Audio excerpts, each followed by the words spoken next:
Bismillahirrahmanirrahim. Astaghfirullahaladzim. Assalamualaikum warahmatullahi ta'ala wabarakatuh.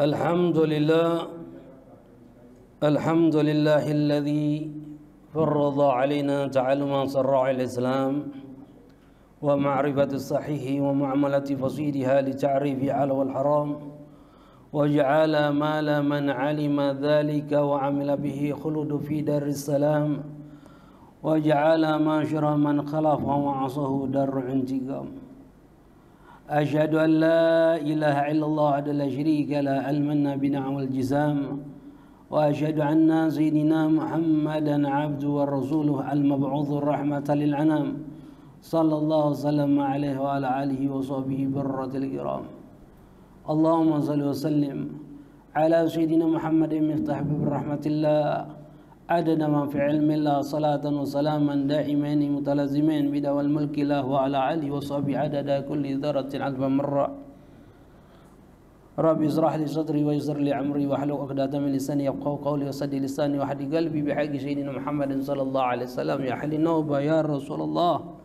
يا أهل الدر كيف فقه المقدم كن معنا في الحس والمعنى يا كريم ولها أما بعد أيها الآباء إخوان المستمعين حاضرين رحمنا ورحمكم الله الحمد لله ثم الحمد لله puji syukur kehadirat Allah Subhanahu wa taala atas berbagai macam limpahan rahmat nikmat yang Allah berikan kepada kita, terutama nikmat al-Islam, nikmat al-iman, nikmat kita dijadikan umat Nabi Muhammad sallallahu alaihi wasallam, nikmat hidayah, inayah, taufiq, sehat wal afiyah.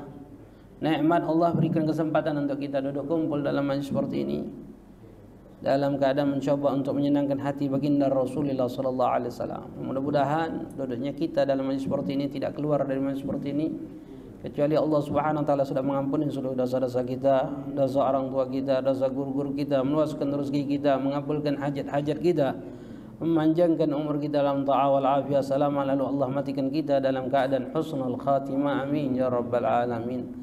Begitu juga salat serta salam tidak henti-hentinya kita haturkan, hadiahkan kepada junjungan kita Nabi Muhammad sallallahu alaihi wasallam beserta para keluarganya, para sahabatnya, para tabi'in, tabi'in wa man tabi'ahum bi ihsan ila yaumil. Ya ma'zura hadirin ikhwan mustami'in rahimani wa rahimakumullah, melanjutkan di dalam lanjutan kajian daripada kitab Al-Hikam Ibn Athaillah rahimahullah wa nafa'ana bi ulumihi fi darin amin langgal.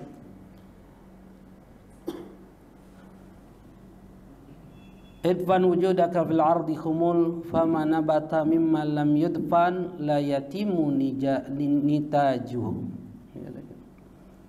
Idfan wujudaka fil ardi khumul fama nabata mimma lam yudfan la yatimu nitajuhu. Beliau katakan bahwasanya tanamkanlah wujudmu, keberadaanmu dalam bumi ini secara tersembunyi agar tidak dikenali oleh orang, karena sesuatu yang tumbuh dari benih yang tidak ditanam maka buahnya tidak akan sempurna. Ini nasihatnya luar biasa. Ini beliau memberikan nasihat kepada kita untuk kita menghilangkan keberadaan kita di alam dunia ini. Arti menghilangkan keberadaan kita, jangan merasa kita memiliki sesuatu di alam dunia ini. Jangan ada keinginan daripada agama ataupun dunia dalam kehidupan kita. Artinya lakukan amal keinginanmu, amal perbuatanmu hanya karena Allah, tanpa menginginkan segala sesuatunya, tanpa ingin diakui bahwasanya kita ada di dalam kehidupan dunia ini. Ini melanjutkan pembahasan minggu lalu. A'malu suratun ga'imatun wa arwahuha wujudu syirri ikhlafiha. Beliau katakan amal suratun ga'imah. Amal adalah suatu bentuk gambaran yang wujud saja. Ini katakan. Ruh dari amal itu terletak di dalam rahasia keikhlasan di dalam amal itu. Artinya al-amal asasus. Dikatakan al-ikhlas asasul amal. Ikhlas adalah pondasi dari suatu amal. Syartun qabul indallah. Syarat diterimanya amal ibadah di sisi Allah harus ikhlas. Di antara cara untuk kita ikhlas, apa beliau melanjutkan nasihat tersebut? Idfan wujudaka fil ardi khumur. Kuburkan keberadaan kau di dalam khumul agar tidak dikenali oleh orang. Kenapa? Famimma nabata mimma lam yudfan la yajrun intaju. Karena sesuatu yang tidak ditanam tidak akan tumbuh, tidak akan mendapatkan hasilnya.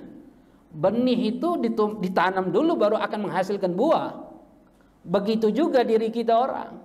Ketika kita ingin melakukan suatu amal supaya ada hasilnya di sisi Allah, apa? Tanamkan keinginan kau ketika kau melakukan amal itu. Murni karena Allah Subhanahu wa taala. Jangan pernah kau melakukan suatu perbuatan supaya orang mengenal kau yang melakukan perbuatan itu. Kau tidak akan dapatkan hasilnya. Jika kau berbuat dan berharap orang tahu akan perbuatanmu, kau tidak akan dapatkan hasil daripada buah yang kau tanam tersebut, tidak akan dapatkan. Karena benih itu tidak tertanam. Keikhlasan itu tidak muncul dalam kehidupan kita orang. Keikhlasan itu tidak muncul di dalam amal yang kita lakukan. Masya Allah. Mengatakan. Ikhwanul hadirin rahimanur rahimakumullah. Ikhlas ini wajib. Orang yang ikhlas di sisi Allah mahbub, dicintai oleh Allah. Ikhlas lillah. Amal lillah wahda. Ikhlas itu melakukan amal karena Allah Subhanahu wa taala wahda, tanpa ada embel-embelnya. Ini katakan. Berapa banyak amal ibadah, ini katakan. Di dalam amal itu ada riyanya. Tapi yushibu, kata ulama, menyerupai qasdut taqarrub. Keinginan untuk mendekatkan kepada Allah Subhanahu wa taala banyak. Ini katakan. Contoh, ayat ta'alama ilma liyataqarraba ila Allah bi'ilmi waliyanala syahra wal ja'in dan nas al yaktasiba bihil mal, kata ulama. Seperti kau contoh mempelajari ilmu agamanya Allah. Ini katakan. Ilmu yang mendekatkan diri engkau kepada Allah Subhanahu wa taala. Tapi kau mempelajari ilmu itu bukan karena Allah Subhanahu wa taala, murni bukan. Tapi ada di dalam diri kau keinginan kemasyhuran supaya orang mengenal engkau, mengatakan. Atau kau inginkan kedudukan. Karena seorang ustadz kiai punya kedudukan, mengatakan. Auliyak tasbil mal, atau kau hanya ingin menginginkan duniawi, mengatakan. Na'udzubillah, tsumma na'udzubillah. Bahkan juga Rasulullah SAW mengatakan dalam suatu riwayat hadisnya, man ta'allama ilma mimma yabtagha bihi wajha Allah azza wa jalla la yata'allamu illa liyusiba bihi 'aradan min ad-dunya lam yaj'ar fal jannah yaumil qiyamah. Orang yang mempelajari ilmu yang diridhai oleh Allah, ilmu syariat, duduk dalam majlis, belajar, masuk ke pondok pesantren, menghafali Quran, ini katakan la yata'allamu illa li gharadid dunya, tapi dia tidak mempelajari hal itu kecuali di dalam dirinya yusiba bi arad minad dunya, ada keinginan untuk mendapatkan bagian dari duniawi. Ada keinginan apapun sifatnya. Apa kata Rasulullah orang yang seperti ini? Lam yajid arfal jannah yaumil qiyamah. Dia tidak akan pernah mencium bau surganya Allah kelak nanti yaumil qiyamah. Allah. Sebagaimana kita ceritakan dalam satu riwayat kemarin. 3 kelompok orang yang pertama kali yang akan dipertanyakan oleh Allah Subhanahu wa taala. Yang pertama orang yang diberikan ilmu, orang yang diberikan kesempatan untuk menghafal Al-Qur'anul Karim. Ketika dihadapkan kepada Allah Subhanahu wa taala, ditanya oleh Allah Subhanahu wa taala, maka dia katakan, "Ya Allah, aku gunakan ilmu ini, aku habiskan ilmu ini untuk mendekatkan diriku kepada Engkau ya Allah. Ya Allah, aku hafal Quran, aku baca Quran supaya aku bisa mendekatkan diriku kepada Engkau ya Allah." Kata Allah, "Kadzabta, kau bohong," kata Allah. Lalu malaikat mengatakan, "Kadzabta wa taqul qila dzalika," dikatakan kadzabta wa taqul malaika kadzabta bal aradta an yuqal fulanu alim fulanu qari. Bukankah kau berbohong, kata Allah. Kata malaikat, kau berbohong, sesungguhnya kau ingin dikatakan orang alim, kau ingin dikatakan qori. Lalu kelompok yang kedua, yang diberikan oleh Allah harta yang sangat banyak, dia gunakan harta itu untuk sedekah. Tidak ada satupun sedikit pun harta itu kecuali di jalan yang diridhai oleh Allah Subhanahu wa taala. Ketika ditanya, dia katakan hal seperti itu. Lalu Allah katakan kadzabta, kau bohong. Lalu malaikat pun mengatakan kadzabta, kau bohong. Bal aradta an yugal fulan jawad. Bukankah kau ingin dikatakan kau adalah orang yang suka dermawan, orang yang suka memberi, kau pengen dikenal oleh orang? Lalu yang ketiga, orang yang syahid, mati di dalam peperangan. Ketika ditanya, ya Allah aku mati, kau perintahkan aku berperang dan aku mati dalam peperangan. Kau bohong, kata Allah. Malaikat pun mengatakan kau bohong. Kau ingin dibilang supaya orang pemberani. Waqad qila dzalik, bukankah itu yang kau inginkan, kata Allah. Dan mereka ini tiga orang kelompok ini, ulaika awal khalqin tusya'run nar jahannam bihim yaumil qiyamah. Mereka ini ada tiga kelompok manusia, makhluknya Allah, yang akan pertama kali yang akan menjadi bahan bakar api nerakanya Allah Subhanahu wa taala. Kenapa? Karena ingin diakui. Karena ingin dilihat oleh manusia. Ketika kita beramal ingin dilihat oleh manusia, keinginan tersebut tidak akan mendatangkan hasil dari amal yang kita lakukan. Berapa banyak amal yang mendekatkan diri kepada Allah, tapi ternyata justru amal itu justru tidak mendekatkan diri kepada Allah. Contoh, yaktuba mushaban, nulis Al-Quran. Apa tujuan nulis Al-Quran? Liyahsuna khattuhu, supaya tulisan aku bagus. Belajar nulis Al-Quran supaya tulisan bagus. Ini amal seakan-akan dekat kepada Allah, pada hakikat tidak mendekatkan diri kepada Allah. Kenapa? Karena ada tujuan lain selain karena nulis ibadah. Apa tujuannya? Duniawi, supaya tulisannya bagus. Ini katakan. Au yusalli liyadfa'anhu nu'as, atau salat. Kenapa kau salat? Ngilangi ngantuk. Ini katakan. Salat supaya ngilangi ngantuk. Ini katakan. Masya-Allah. Al-yarar yidul badan bi harakati salah. Atau supaya apa? Supaya sehat, karena gerakan-gerakan solat itu memberikan kesehatan. Solat supaya sehat. Masya Allah. Au sayasumu liyantafi'u bihimmiya wasseha. Atau dia niat puasa. Ngapa kau puasa? Karena kata dokter puasa ini sehat. Diet. Ngecik ke badan.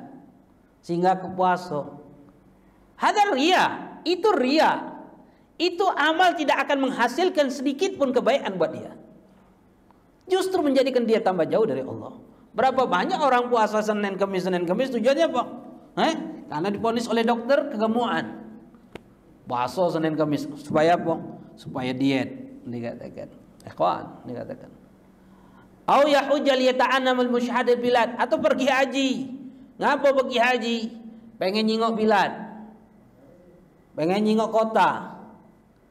Pengen dipanggil Pak Haji, pengen nyingok Ka'bah, pengen nyingok tahu cak mana nih kota Mekah, kota Arab. Ini katakan.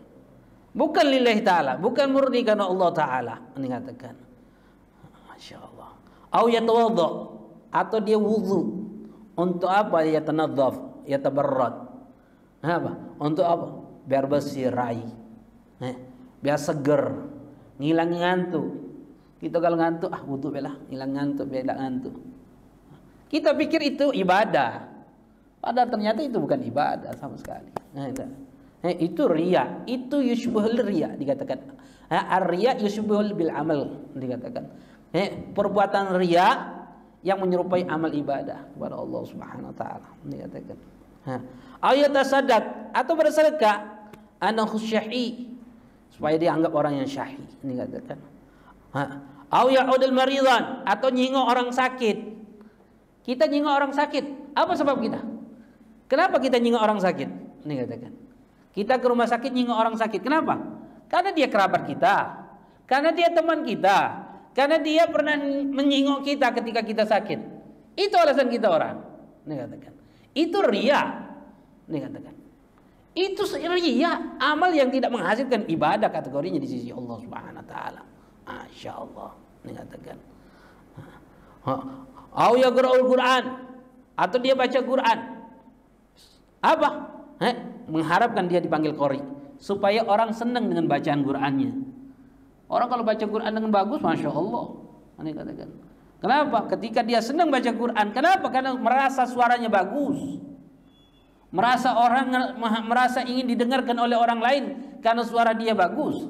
Ini katakan. Tidak akan dijadikan itu amal ibadah sisi Allah Subhanahu wa taala. Ini katakan. Masya Allah. Ini katakan. Atau yusallitul jumu'ah wal jamaah wa tarawih wa birrul walidain la garafi fi thawal faqat. Dia melakukan amal-amal ibadah, salat Jumat, salat berjamaah. Dia lakukan salat tarawih, ini kata, duduk dalam majlis taklim, ya birrul walidain, bakti sama orang tuanya. La gharaba fi thawab. Dia tidak mengharapkan ganjaran di sisi Allah, walakin khafa minan nas. Akan tetapi dia ada rasa takut kepada manusia, takut dikatoi. Takut dak kelemahan. Ngapa kau hadir? Ai dak lemah kayak dikatoi wong. Ini katakan. Kenapa kau tarawih? Dak lemah. Masuk masjid biasa duduk, ini tegak salat tarawih.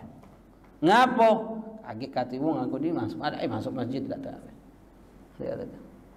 Pengen ada wujud kita orang, pengen dilihat oleh orang lain, keberadaan kita orang. Makanya Imam Ibnu Athaillah tanamkan, kuburkan keberadaan kau. Murni apa yang kau lakukan karena hanya kepada Allah. Jika kau gak tanamkan keberadaan kau di dalam kehidupan dunia ini, kau ingin diakui oleh manusia, kau ingin dikenal oleh manusia, kau ingin ditahui oleh manusia ketika kau berbuat baik, maka apapun yang kau lakukan tidak akan pernah menghasilkan hasil. Kenapa? Karena benih itu akan menghasilkan jika kau tanam di dalam tanah. Jika kau tidak tanam di dalam tanah, kau tidak akan mendapatkan hasil daripada amal yang kau lakukan. Lalu bagaimana amal yang kita lakukan murni karena Allah, tapi di sisi lain ada sisi dunianya juga, kata ulama. Maka ulama mengatakan wa amal ladzi lahu ba'itsani fi ala amal. Kalau setiap amal ibadah, di dalam amal itu ada juga niat wujud keinginan karena duniawi, bukan hanya karena Allah Subhanahu wa taala. Mengatakan. Maka dilihat kata ulama, fa in kana ba'itsani ala amal mutasawwiyan faqat. Kalau seandainya keinginan amal itu lillahi ta'alanya 50%, tapi keinginan duniawinya juga 50%. Pergi haji sekalian berdagang. Berangkat pergi haji sekalian juga dagang. Ambil dagangan. Duduk majlis taklim lillahi ta'ala juga karena ustadznya. Duduk dalam majlis taklim karena Allah juga ada harapan untuk makan. Duduk taklim, majlis taklim karena ada tujuan keinginan duniawi juga, dikatakan. Apa kata beliau? Dikatakan, lihat. Kalau 50-50, 50%, 50%, mutasawiyah. Sama-sama karena Allah dan sama-sama karena manusia, bukan karena Allah, dikatakan.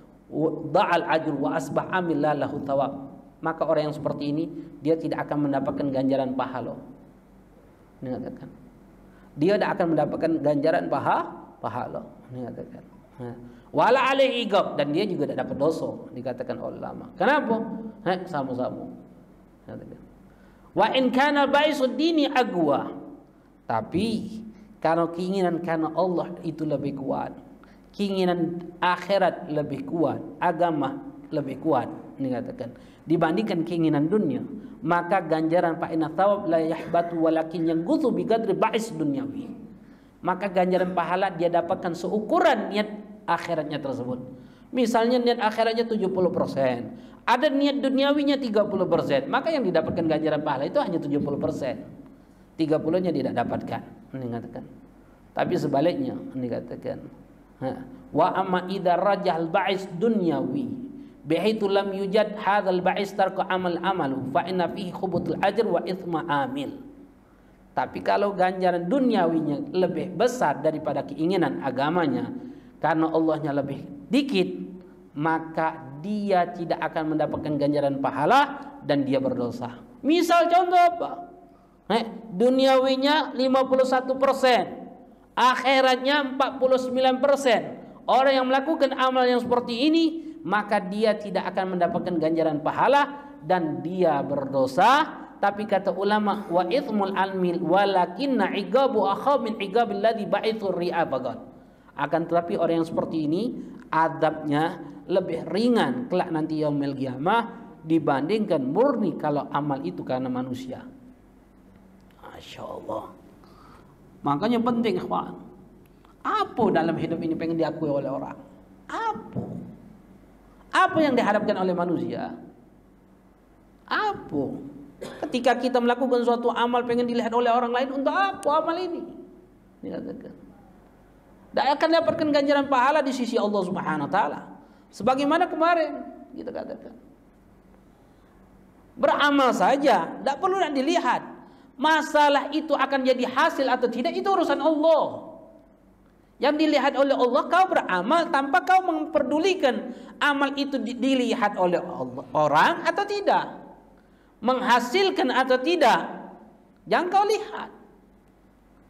Yang dilihat oleh Allah itu adalah proses kau beramal. Lakukan saja proses tersebut, dikatakan. Dan ingat, maudhi'il ikhlas wariya huwa qalbu. Tempat orang yang dikategorikan ikhlas ataupun tempat ada orang yang tidak ikhlas, riya, itu adalah hati. Dikatakan.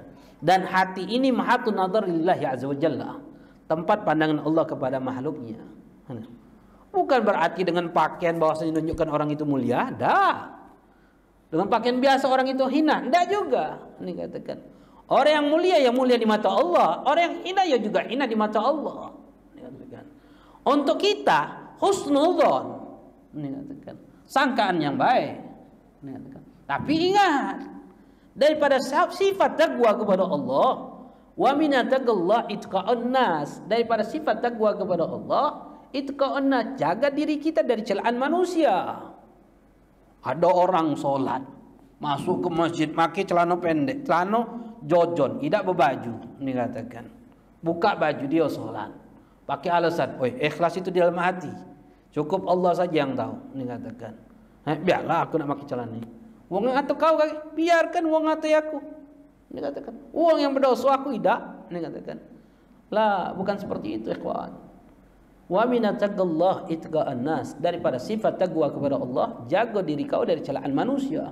Ketika kau menjaga dirimu dari celaan manusia, ketika kau menjaga dirimu daripada omongan manusia, kau itu adalah mempunyai sifat taqwa kepada Allah Subhanahu wa taala.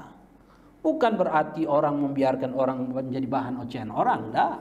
Ini katakan. Dan ingat, tempat ikhlas dan amal itu dalam hati. Sebagaimana hadis Rasulullah SAW mengatakan, innallaha la yanzuru ila azamikum wala ila suwarikum walakin yanzuru ila qulubikum, kata Rasulullah.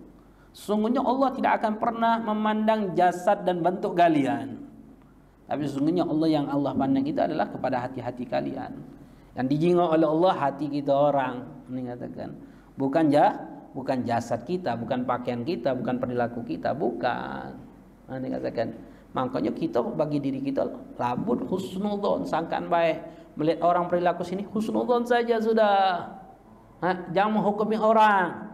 Yang harus diperbaiki ini hati kita orang, jangan menghukumi orang lain. Ini katakan. Karena kita tidak tahu. Dia melakukan hal seperti itu, apa tujuannya tidak faham kita orang. Dia telah melakukan sombong. Dari mana kamu tahu sombong? Dari mana kau tahu sombong?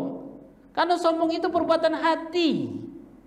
Dan hati ini hanya bisa dipandang oleh Allah. Ini katakan. Kita yang tahu diri kita sombong atau tidak, kita tidak bisa menghukumi orang lain sombong. Ini katakan. Mungkin ada sebab dia melakukan hal seperti itu. Ini katakan. Itu yang harus kita pahami. Makanya ketika ada orang berjalan kepada Sayyidina Umar, ini katakan, di hadapan Sayyidina Umar, ini katakan, rajulan yatata'a ragabatu, membungkukkan kepalanya di hadapan Sayyidina Umar, maka Sayyidina Umar mengatakan, ya sahibur ragabah, hai orang yang punya kepala pundak, irfa ragabatak, angkat kepala kau, laisa khusyuk fil rigab, bukan khusyuk yang namanya menundukkan kepala, bukan khusyuk, inamal khusyuk fi qulub, karena kekhusyukan itu di dalam hati. Ini katakan. Makanya penting bagi kita untuk husnudzon di dalam hal ini. Ini katakan. Makanya juga diceritakan bahwasanya ada seorang nadara Abu Umamah Bahil radhiyallahu anhu rajulan fi masjid yafki fi sujudi. Ada seorang imam Abu Umamah Bahil radhiyallahu anhu melihat ada orang di masjid. Ketika dia sujud, nangis di dalam sujudnya di masjid. Menangis. Sehingga orang-orang yang di situ mendengarkan tangisan orang yang sujud itu. Dikatakan. Maka Sayyidina Abu Umamah Bahil radhiyallahu anhu, beliau mengatakan apa? Anta law kana hadza fi baitika. Ya Allah, kasihan orang ini. Kalau seandainya dia lakukan hal ini di rumahnya saja, itu lebih baik. Kenapa dia lakukan di masjid? Artinya orang pengen diketahui oleh orang, dia nangis, dia sujud, dia khusyuk di dalam sujud. Nah, seperti itu. Masjid pegang tasbih, kemana-mana bawa tasbih. Bagus. Tapi lebih bagus lagi dia sembunyikan amal ibadah dia. Ini kalau keluar pegang tasbih, dalam rumah, dalam keadaan sendiri, apa pegang tasbih? Enggak. Mau menunjukkan bahwa mau tahu kita orang termasuk orang yang ikhlas atau riya, lihat ibadah kita ketika kita sembunyi dan ketika ibadah di masjid di hadapan orang lain. Kalau di masjid kita merasa lebih semangat ibadah, sedangkan kalau sendirian di rumah, tidak ada orang yang melihat kita lebih malas untuk ibadah, kita termasuk orang yang riya. Tidak murni karena Allah, ada keinginan pengen dilihat oleh orang. Masya Allah. Mudah-mudahan kita yang hadir dalam majlis ini diberikan keutamaan oleh Allah Subhanahu Wa Taala, sifat ikhlas, diberikan hidayah, inayah, taufik oleh Allah Subhanahu Wa Taala untuk selalu bisa mendekatkan diri kita kepada Allah Subhanahu Wa Taala, bisa mendapatkan ganjaran di sisi Allah Subhanahu Wa Taala. Jika kita mintakan kepada Allah Subhanahu Wa Taala untuk kita, untuk orang yang kita cintai, orang yang mencintai kita, atau orang yang tidak senang kepada kita, atau orang-orang yang pernah berbuat baik dalam hidup kita, atau orang-orang yang pernah kita zalimi atau yang menzalimi kita dari kaum musliman, kita mintakan kepada Allah Subhanahu Wa Taala. Mudah-mudahan Allah ampuni dosa kita dan dosa mereka. Lalu Allah matikan kita dan mereka dalam keadaan husnul khatimah. Ya Allah biha, ya Allah biha, ya Allah bi husnul khatimah. Rabbana taqabbal minna innaka antas samiul alim wa tub alaina innaka tawwabur rahim. Sallallahu alaihi wasallam wa ala alihi wasallam. Alhamdulillah rabbil alamin. Sebelum kita tutup ini majlis dengan kafaratul majlis, ada yang ingin ditanyakan? Ada yang ingin ditanyakan dalam pembahasan? Silakan, apapun yang ingin ditanyakan boleh pertanyaan. Nakati wallahu a'lam bishawab. Subhanakallahumma bihamdika asyhadu an la ilaha illa anta astaghfiruka wa atubu ilaik. Hadza ma'akum lakum wa lakum minkum. Assalamualaikum warahmatullahi taala wabarakatuh.